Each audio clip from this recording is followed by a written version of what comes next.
Hi, I'm Craig with ApplianceVideo.com. Today, we'll be taking a look at your water tank on this LG French door refrigerator.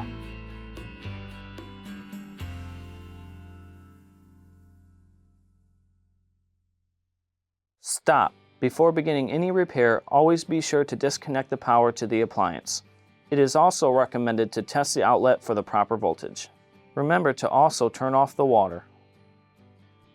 A faulty water tank, also known as a water reservoir, would often result in no water coming through the dispenser, or when you hit the dispenser button, water could be leaking out the bottom of the door.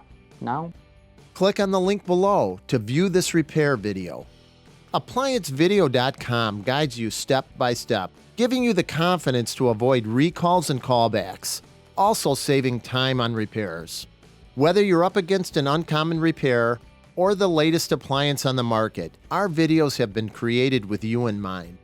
Our growing library of videos have been produced using our factory-certified technicians who have extensive infield experience over the past 30 years. ApplianceVideo.com provides high-quality repair videos that anyone can follow, regardless of their skill level. We are here to help. Click on the link below to view this repair video and let us help you do it right the first time.